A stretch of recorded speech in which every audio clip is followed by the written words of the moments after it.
Hello there, this is Conversation. I am your host, Reuben Okala, welcoming you to this special episode. A former American professional tennis player by the name Arthur Ashe has this to say: true heroism is remarkably sober, very undramatic. It is not the urge to surpass all others at whatever cost, but the urge to serve others at whatever cost. Let me take that again for the sake of emphasis. True heroism is remarkably sober, very undramatic, but it is not the urge to surpass all others at whatever cost, but the urge to serve others at whatever cost. I like the next one, a quote by an unknown author, and he says, "We don't know them all, but we owe them all." Again, welcome to Conversation. My guest is the co-founder and CEO of Care for Heroes Initiative, an organization formed to give the needed moral boost to members of the Nigerian Armed Forces in the areas of advocacy, trauma management, capacity building, and empowerment of military widows, veterans, and wounded soldiers. He is a co-founder and executive vice chairman of Atlantis Multimedia and director in Bring Africa, a CBN licensed company to provide payment terminal services. My guest is an astute businessman and entrepreneur, considered by many to be a master in developing people and organization. My guest is an alumnus of the prestigious Kaduna Business School. My guest on Conversation today is Ahmed Tijani. Welcome. Thank you very much. I'm glad to be here. All right. You're looking robust and well-fed in this economy. What is the secret? No, I think it's just my nature. You know, it's my nature. That's how I am. Are you sure? Yeah.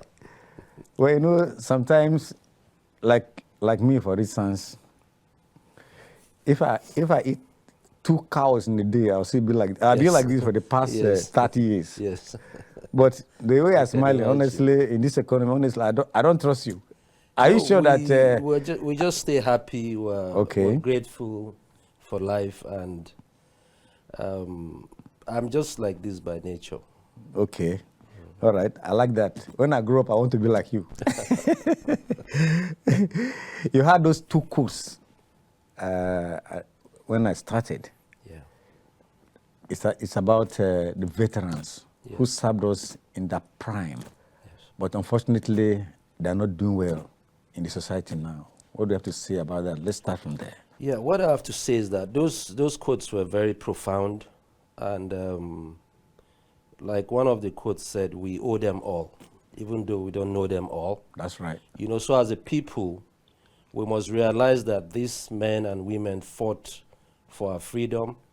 They fought in different theaters of war, in different capacities, and that's why we're here today, to even have this interview. And that's why we can drive around, we can take our children to school and just live every day as if nothing is happening. But obviously there are people that are making sacrifices, they're having sleepless nights, and these are our heroes, you know, and especially members of the armed forces. That's right. They've done so much to keep this country together. And they say the effectiveness of a military is a reflection of the unity, the values of the society. I like that. Take it again. Yeah. The effectiveness of your military Okay. is a reflection of the values and the unity of the society. Wow. And so the truth of the matter is that the entire population has to be involved in these fights, you know, especially because they are asymmetric warfare. You don't know the enemy, you cannot pinpoint who the enemy is. So members of the society have to, play a role. And in playing that role, you have to cooperate with the military, appreciate the military, and give information where you see something. And basically, just appreciate these people for what they are doing to keep this country together. That's right. I agree with you totally. So the need to give them succor cannot be overemphasized. Now, please describe to us the plight of an average retired soldier and their dependents in Nigeria. Okay, I would say the plight of an average soldier is the same with every citizen of this country. Okay. As you are aware, it's difficult for everybody, not just the soldiers. So for me... But their own case is the fact that they served the government, they served the nation in their prime. Now, they were privileged before, and they found themselves less privileged. Yeah, for me, I think, again, the society has to come in. Organizations like Care for Heroes and other private organizations have to step in to fill some of the gaps. Because for me, I think the military, they are doing their own bit. They provide pension gratuity for these ex-servicemen. And, basically these people have signed terms of agreement with the military. They understand the agreement they're going into when they join the military. So for me, instead of looking at the government and the military, I think we should look outward. Okay. Look at the private sector, look at NGOs like Care for Heroes. Yeah. And for us, we already have programs we have highlighted, that we're engaging in. We'll get there. We'll get to your organization, Cares for Heroes, later. But in terms of their healthcare and financial stability and social integration of these people that have served the nation before, again, what do you have to say about that? Healthcare is a national problem.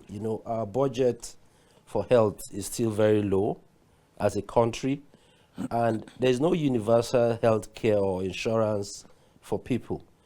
So the members of the military, again, are part of the Nigerian society at large. And so whatever an average Nigeria is going through in terms of healthcare, in terms of education, is the same thing these ex-servicemen will face. And so the problem is a Nigerian problem. We need to have leaders that are visionary, and in determining that vision, the leaders have to look at the military as part of the overall vision and come up with better programs for them. That's right. Now, I remember a long time ago as a young reporter, I covered a soldier. I think it's a corporal. Then I was living in Lokoja, and Lokoja, the army formation there is Nigerian Army Records. That means they are the one in charge of records of all the retired army personnel across the country. He had problem with his documents. Of course, he couldn't afford afford flight or even car or transport. You know what he did? He pedaled his bicycle from Maiduguri to Lokoja to get his record sorted. When I discovered that, okay, I carried my camera and then I waylaid him, interviewed him, did the report, and I sent it to a national TV station, and it was aired. Now, the problem was records. We don't keep record. Somebody has retired, he's not properly recorded. That is the average situation that we find ourselves. Yeah, my response to that is, first of all, I'm not competent to comment on the records of military personnel, but what I can say is that we're at a very we're the computer age now, Okay. and as I would imagine, things would have gotten better. I Because guess so. I would imagine that they are digitizing some of those information now, and I'm sure, as we speak, it's easier for members of the military to access their records and their information. Yeah, okay. Yeah, talking about records, do you even know how many retired heroes do we have in Nigeria? Yeah, what I can say about that is that the Veterans Affairs Department are in the process of getting all the data of the retired personnel so that they can plan for them some welfare programs and some engagement with them. So I know the Veterans Affairs Department of the Defense Headquarters are fully on top of that. That I'm aware. And I Okay. can tell you confidently that there is data, and then, data again is something you keep improving. Okay. So I'm sure they are improving the data Yeah, as we speak. I agree with you with the computer age that we are in now. It could be better. For example, you go to the hospital now. There's a lot of hospital that you go. You access all your documents through computer. Yes. It's not if everywhere we go now. It's because of the computerized system. Things are getting better. Yeah. Now, one of the lines of our discarded national anthem says, "The labor of our heroes past shall never be in vain." For that statement to be manifested, I think we need to take care of our heroes. Yeah, absolutely, I agree with you. And for me, as an NGO, and of course would encourage other NGOs to engage, our veterans specifically, to see how you can support them outside what the military is already doing. So for me, we have programs. Are we doing enough? Well, I'm not sure we're doing enough, but I know we can do a lot more, and then I think it's a continuous process, Okay. but it's just for us to have the will and, the interest in trying to really intervene in the lives of some of the veterans. Okay. Yeah, I agree with you. So that the labor of our heroes past shall not be in vain. Yeah, I've been itching to talk about your NGO, Care for Heroes. It's an initiative, an international NGO formed to give the needed moral boost to heroes of the Nigerian Armed Forces. Please tell us more about this NGO. Yeah, Care for Heroes was set up basically to provide support for our military through positive media advocacy and to try and correct some of the wrong narratives people are pushing all over the place about the military for their selfish interest. For me, we set up Care for Heroes to support our military and by extension support families of deceased soldiers. Okay. And we're doing that so far. Care for Heroes has adopted 12 families and we're providing support for them, school fees, rent, and just everything outside what the military is providing for them. So basically we're providing what you call we're providing, or rather we're complementing Complementing what that's the the word. military is doing, because as you'd imagine, the military is doing so much, because these kids have military scholarships once you lose your parents, but there are criteria to these scholarships, so we just see where there are gaps and then we try to fill those gaps. Okay, we're talking about media advocacy. Before I met you about a month ago, I never heard about Care for Heroes. I'm sure you are doing. You have awakened your curiosity on the need to do more campaigns, so that you can get the buy-in of the society. All right. Having said that, tell us more about other projects that you are in. Okay. We have a veterans outreach program in partnership with IBI Foundation. And so what we do with that program is that we reach out to veterans, we bring them to a place, a venue, bring people to speak to them, to motivate and to encourage them and to appreciate them. And then we do some giveaways. It could be foodstuffs, it could be some provisions, just different things we do for them every year in partnership with IBI Foundation. So that's one of our programs. We have also the Hoops for Heroes basketball tournament we're planning for January to commemorate the Armed Forces Remembrance Day. Because from our own point of view, once the Armed Forces Remembrance Day passes, nobody seems to talk about the heroes anymore. So we want to use that program to galvanize the necessary support, using basketball as a platform, and then bring in influencers and superstars to the event, to speak to the issues of why we must support members of our military, because these people step forward to wear this uniform to protect us, and maybe less than 1% of them are executing all our wars around the country. They've gone outside this country and they've done creditably well in Liberia and Sierra Leone. They've been able to liberate those people. And so we must appreciate what we have.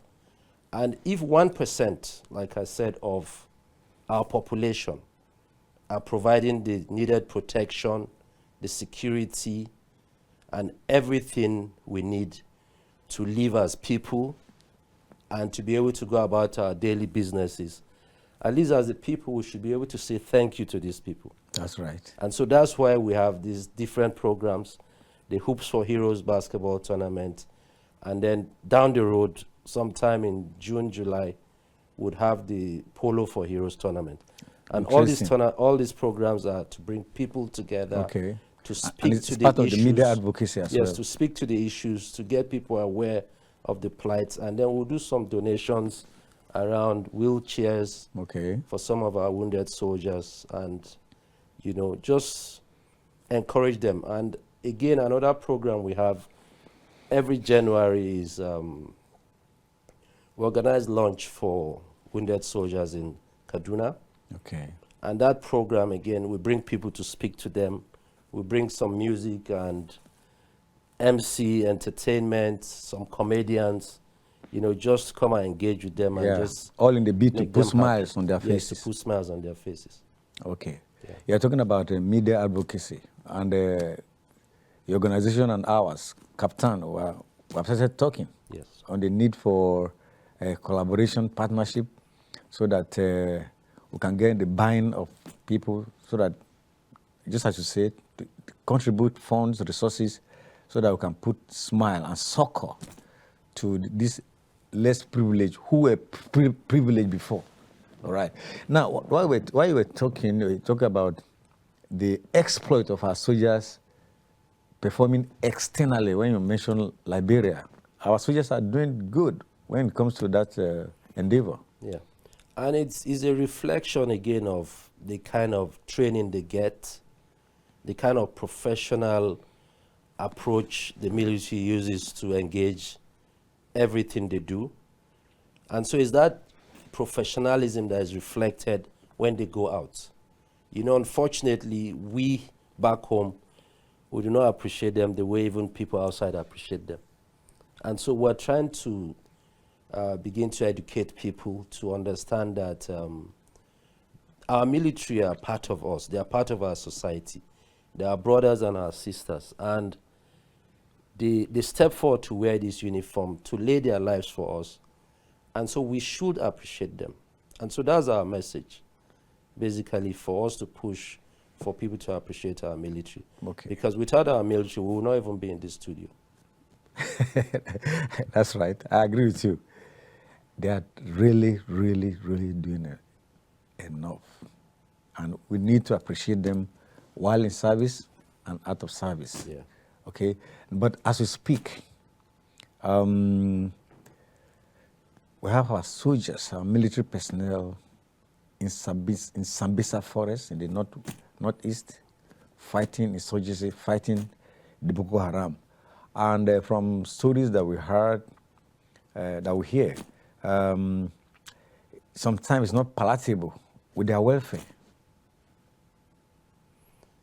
Yeah, in every situation, you don't expect 100% success, But for me, and I'm sure most of my colleagues and my friends, the stories we hear, and I want to urge the press to report positive things because they're very quick to report negative things.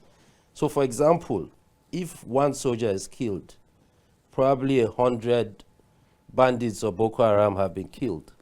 I think the press should report that too. Yeah. It's not just when soldiers fall casualty or if there are some unfortunate situations, then they are quick to report. I want to urge them to be patriotic and to report even more when the soldiers achieve certain victories. Because there are a lot of victories they achieve and they accomplish on a daily basis. They have, and we see some of this on the social media. And so I would urge all the media houses to amplify some of this information. I want to exploit too. Yes, they should amplify it. Because, the bandits and the terrorists, they thrive on propaganda. And so for any little thing, they want to exaggerate. And then our press people and our media people are excited to spread bad news. They should also spread the good news when soldiers, when soldiers have victories, when they go and decimate and demolish the enemy. They should also report that with the same excitement and the same zeal. Yeah, as they say, bad news travel faster than good news. I agree with you, just as you said, as we report, we should balance our report. That's the conclusion of it. Absolutely. We should balance our report and report on the exploit that these our military people are doing right there in Sambisa Forest. It is not easy. You and I will be sleeping, but they are having sleepless night just to keep the nation going. Yeah. It is a feat that should be commendable anytime, anywhere. Now, I made a quote at the beginning of the program by an American professional tennis player by the name Arthur Ashe, and he says, and I like the quote, that's why I'm bringing it again. True heroism is remarkably sober, very undramatic. It is not the urge to surpass all others at whatever cost, but the urge to serve others at whatever cost. What do you understand from that quote? Well, what I can say about that quote is these heroes we refer to, they gave their today for our tomorrow. So their sacrifices and the sacrifices of subsequent members of the armed forces is what has kept this country going. So it has been from generation to generation, and they have kept this country because of their patriotism and because of their willingness to lay their lives. Because, life is precious. But these people go out every day knowing that what they are doing is risky. But they still do it. And they do it with morale. Wow. And with zeal. So I think as a people, we must continue to appreciate them. We must continue to commend them. And as Care for Heroes, we have programs lined up in partnership with different organizations, around appreciating our military. Okay. They are really doing a lot. As I said before, will go to bed. Yes. They don't go to. They even have bed in Samisa Forest. They I'm just not sure. they just watch. Yeah. They need our salute. They need our support in whatever form, because they are there having sleepless night, sacrificing their lives, leaving their families, and then go out there to fight for the cause of the nation. Now, when I was going through your profile, I discovered that you are also an entrepreneur. I think there's need to inculcate entrepreneurship in the scheme of the soldiers after they have retired, so that they can find something doing. That is, those who are still able and agile to do one or two things to fend for themselves and family. What I can say about that is that entrepreneurship is a way of life. You know, I have people that have been in the military that have become very successful entrepreneurs. They have thriving businesses, they have, and then there are those that are actually scared of the unknown. The new terrain of business they're about to step into. There are a lot of people that are scared to really come out and begin to practice business. So I think it's a mindset. It's a mindset thing, because as I speak to you, I know very successful retired military officers in business. And I'm not sure they went to any school for that. Okay. So I think it's a way of life. Yes, you would encourage them so that they know the basics. I know there are a lot of trainings here and there, when they're preparing to leave the service. There's the Oshodi, the popular Oshodi, where people go and receive training in all kinds of business ventures, including agriculture, okay, ICT, and everything. And then there are other programs, again, within different units that are going on entrepreneurship and, engagement. The problem, again, is that the military people have to be ready to face the society when they leave service. Because, again, there are a lot of intrigues. They need to be able to use their military experience and their intelligence to understand, how the business world works. Okay. The problem is that for some that might be lazy to want to engage, to want to learn the ropes, they are quick to give their monies to people to help them put in different investments. And most of the time, they have their fingers burnt. So for me, business, you have to learn the ropes, you have to be on ground.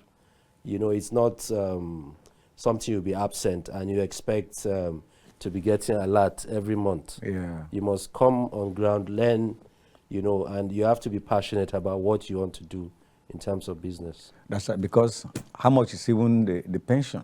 So you need something to be doing to complement the little you are getting as pension. Yes. We'll talk more about that when we return from this break. Conversation is still on. We'll be back shortly after this break. Stay with us.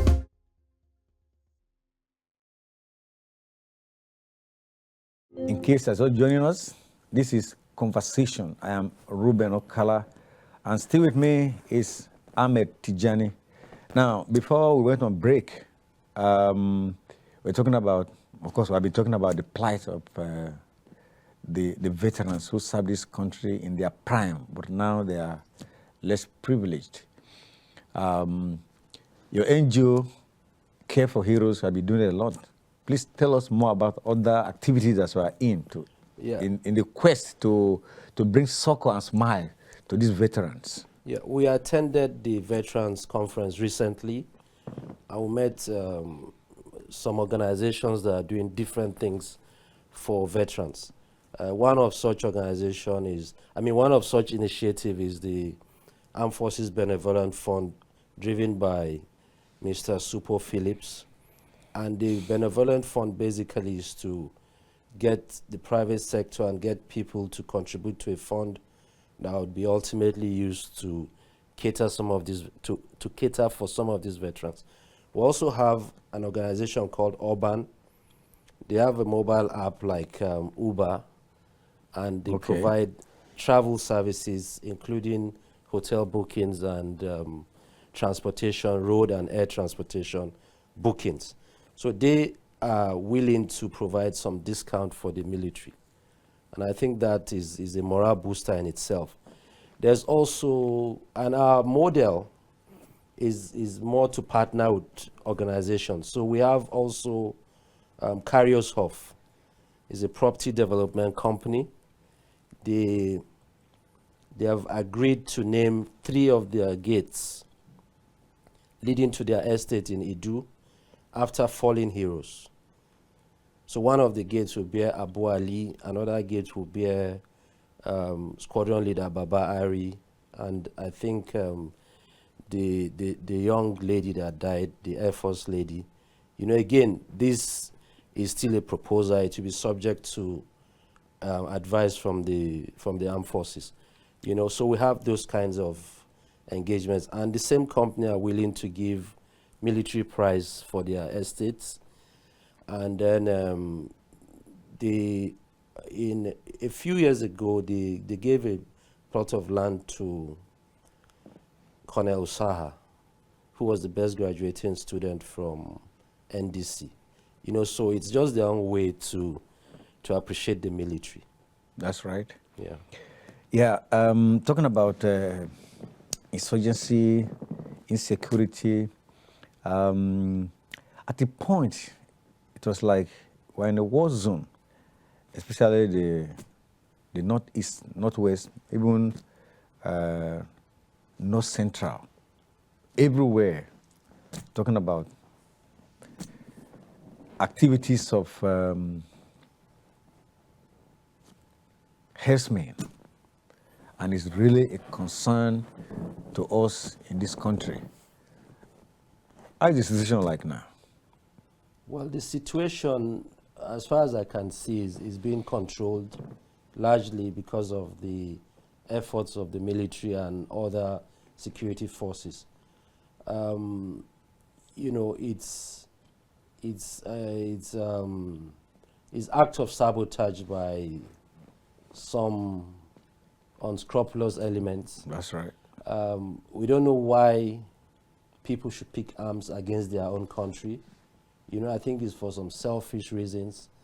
And we need to clean up our political system, because some of these people that become bandits and headsmen or whatever you call them were political thugs once upon a time. Mm-hmm. You know, and so how they get weapons to these people is what we need to check. We don't understand, yes. We need to check, and it's rather unfortunate that people use them, and then at some point they get out of hand, and then nobody can control them. Yeah. You know, but the military has a non-kinetic approach, apart from the kinetic approach, and the government is also encouraging that. So for any of these bandits or terrorists that are ready to surrender, I think the system is ready to take them back and then rehabilitate them and then make them useful citizens. Yeah.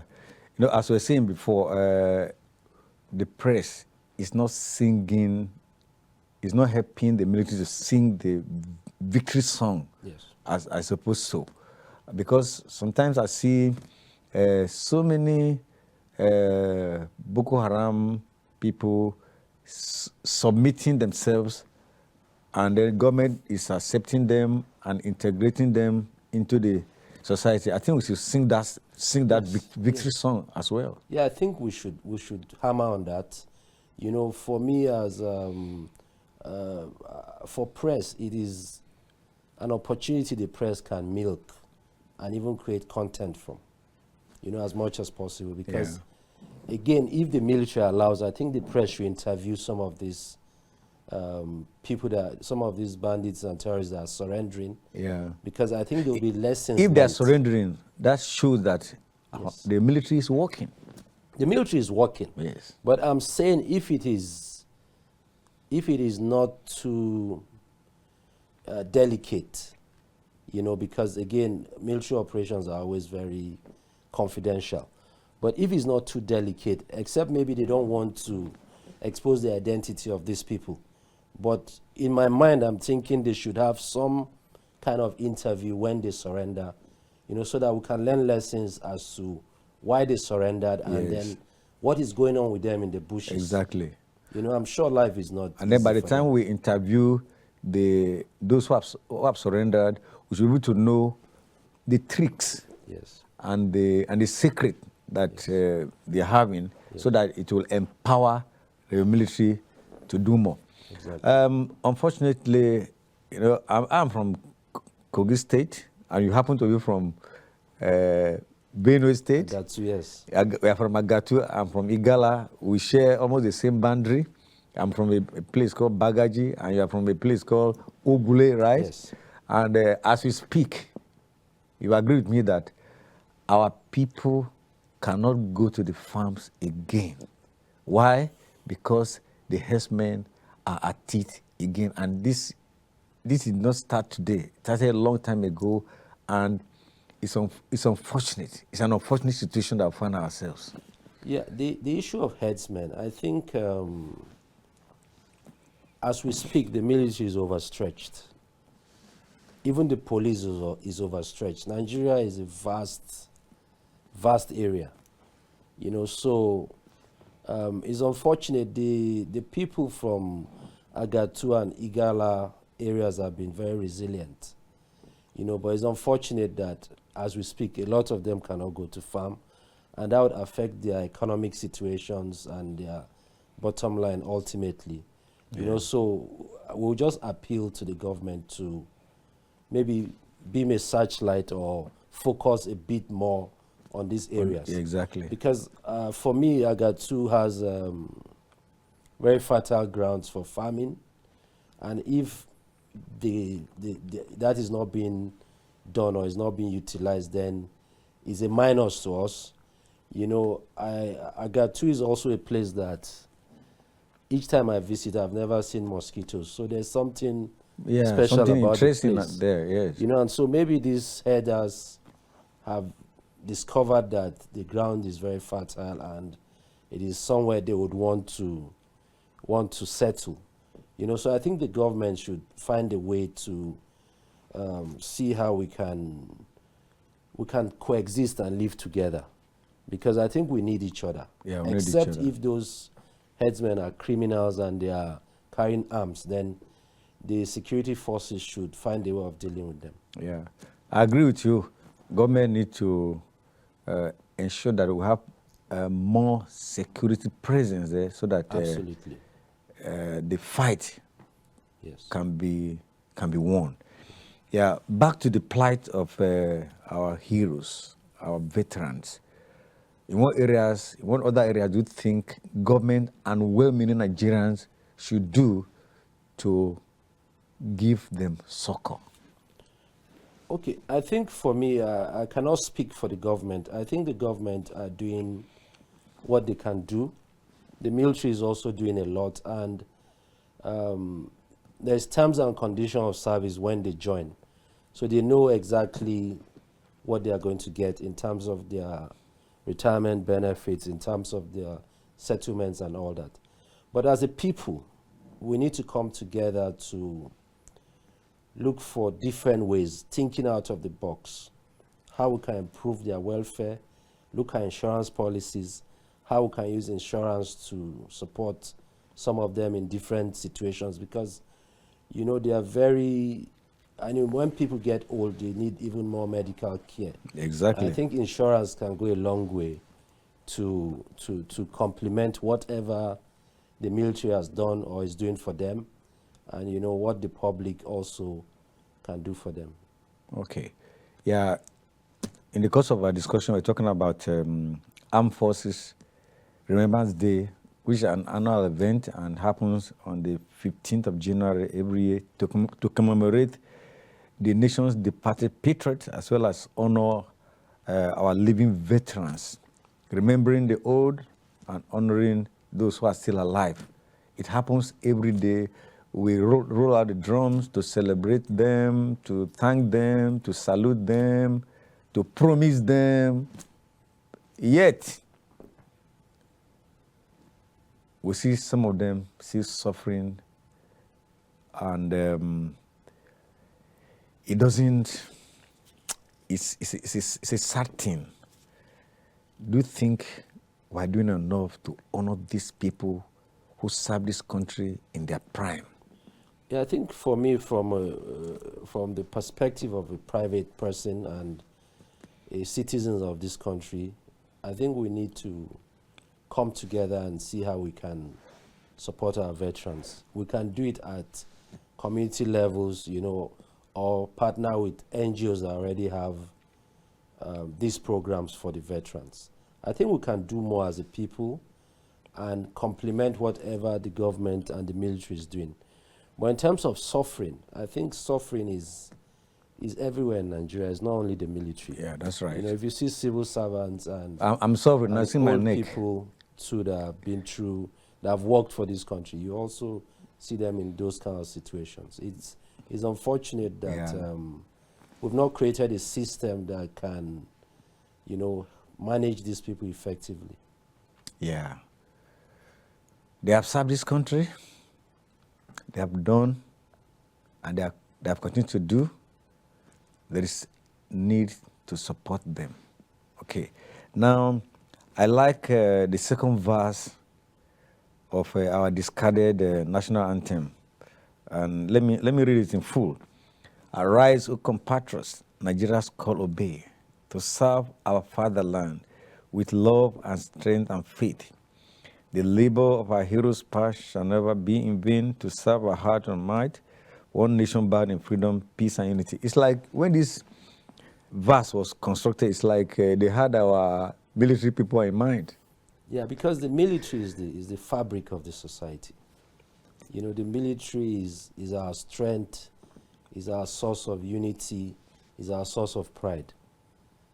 And so, like you said, the people that put that anthem together had our military in mind. And so as a people, we need to be able to do our own part to support the military so that their efforts will not be in vain.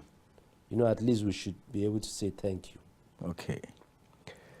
I personally like the military, the drilling. Every average military person is strong, is agile, is alert, they are educated, they travel, they go places, and they are good. In fact, they'll be going to war with smiles, with agility. They're on the way to war. You don't know whether you are going to come back. You are signing, it's like you're signing your death warrant. I'm joining soldier. I'm joining the military. It's like you're signing your death warrant, going to war. We are not sure of returning back safe and sound. Yet, you are on your way. Yes, it's out of patriotism. Like I said before, they know that their job is risky, but they still step forward to do it. And they go for war on our behalf so that we can sleep, we can be safe, and we can go about our normal day-to-day business. And so the military, again, like you also said, they are very professional because they are well-read, they have a lot of courses, and first of all, it's very competitive to get into the military because they pick the best. And during the course of your service, you're also subjected to a lot of courses and examinations, so you have to cross every hurdle before you can get to the next rank or the next appointment. So I think the military are the best amongst us, even based on the selection process. And, they give in 100%, because what more can we ask? I mean, somebody is ready to put his life down so that we can continue to exist as a country. That's right. I think it's something we must appreciate, and we must continue to applaud them. Yeah. In other professions, you write the exam, you are interviewed orally, you ask the question, 100%, you go. But in military, before you sign, before you are interviewed, write the exam, you must be drilled. You must go through all those hurdles. And on the way, of course, so many people fall out. Yes. That shows how strong they should be to be able to face the situation as it comes. They are really doing enough. They are doing a lot, and we must support them. Now, a hero is someone who has given his or her life to something bigger than oneself. Valor is stability, not of legs and arms, but of courage and the soul. Honor to the soldier and sailor everywhere who bravely bears his country's cause. This is another quote. What can you tell us from this quote as far as the alacrity of the military is concerned? Well, again, is things that I've repeated during the course of this interview. The military man steps forward to wear the uniform and to bear arms and to fight to protect us, that's the citizens, and knowing that they might not come back, but they are willing and ready to go and fight. And they've continued to fight in different theaters. They've continued to have casualties, and they have a way of getting over some of the challenges, some of the casualties, and they keep moving. And so I think it's absolutely amazing the kind of patriotism and the kind of mindset the military has, in trying to keep this country as one and in trying to continue to execute all our wars. Even though some of these wars are self-inflicted, but they go out there and they continue to perform at a very amazing level. Again, because like you said, they're well trained, they're well grounded. So even the enemy we called Boko Haram and the bandits, it's just a matter of time because they don't have the kind of capacity our military has. And so they are just doing what we call initial gra-gra, and they are trying to justify whatever their masters must have paid them or must have brainwashed them, But in due course, they say victory comes from God alone. And God is not sleeping, He's watching. That's right. And God is with our military people, obviously. Okay. Yeah, as we went down, where we have a little hitch is the fact the rank and files. When they retire, there's nothing to do. Some of them, unfortunately, they join the bad gang. Like in my place, they arrested some people the other day and they discovered that they were soldiers before. It's an unfortunate situation. Yeah, you cannot rule away bad eggs. Even within the military, there are court martials all the time. There are situations where they have to discipline soldiers, and if they find you wanting, they send you out of the system. They even hand over criminals to police for further prosecution. So again, it's a reflection of our society. We have criminals at every level in every part of this country. And so maybe one or two of them find themselves in the military. And some of these behaviors begin to manifest at some point, maybe either when they leave the military or not. But there's never an excuse for anybody to be a criminal. That's right. There's never an excuse. Yeah. As we wind down, your last word, maybe talking about heroes, cares for heroes, as we wind down.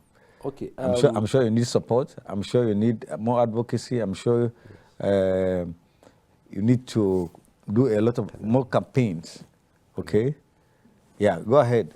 You want to give us some things from what you have jotted down. That is interesting. You want to talk about Cares for Heroes as we wind down? Go ahead. Care for Heroes were determined to galvanize the entire country behind the military through some of our initiatives. And we also welcome other initiatives that might be good for the military, veterans especially. We have continued to push our programs because we are passionate about these programs.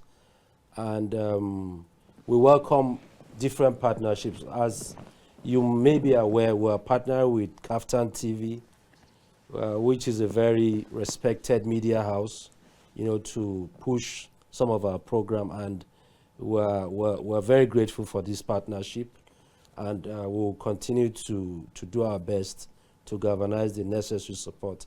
And I want to leave by saying the military is still the last strand of unity for this country. Thank you very much. All right.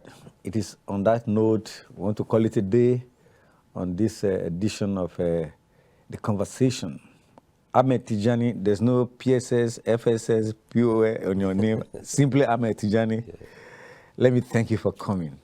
Thank you very much. I am Reuben Okala, signing off. Conversation will be back again, same time next week. See you then.